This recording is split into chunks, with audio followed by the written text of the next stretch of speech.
रुक्मिणी जी ने प्रेम पूर्वक भगवान को भोजन परोसना प्रारंभ किया और कहा, प्रभु भोजन आरंभ कीजिए।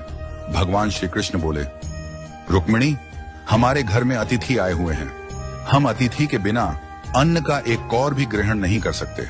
रुक्मिणी जी बोली, आप आरंभ कीजिए प्रभु, मैं अर्जुन को बुला लाती हूं। रुक्मिणी जी जब अतिथि भवन पहुंची तो देखा अर्जुन गहरी निद्रा में थे, किंतु वह निद्रा भी साधारण नहीं थी। उनके रोम रोम से कृष्ण कृष्ण की ध्वनि प्रस्फुटित हो रही थी। उनके पूरे शरीर से ऐसा प्रतीत हो रहा था मानो हर कोशिका भगवान का नाम जप रही हो।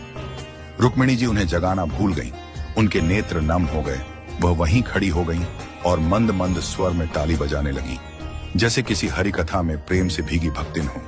उधर भगवान श्री कृष्ण ने नारद जी से कहा, नारद देखो तो सही, भोग ठंडा हो रहा है, कोई अर्जुन को बुलाकर लाए भी या नहीं।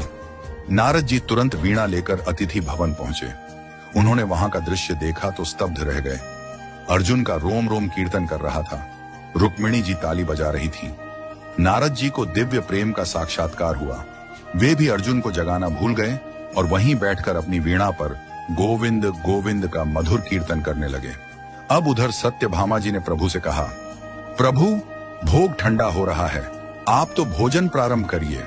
भगवान बोले, हम अतिथि के बिना अन्न ग्रहण नहीं करते, अब तुम ही जाकर देखो क्या हो रहा है। सत्यभामा जी वहां पहुंची और वहां का दृश्य देखकर मोहित हो गईं। एक ओर अर्जुन का निष्कलंक भक्ति रस, दूसरी ओर रुक्मिणी जी की तालियां, तीसरी ओर नारद की वीणा, तो सत्यभामा जी भी नृत्य करने लगी।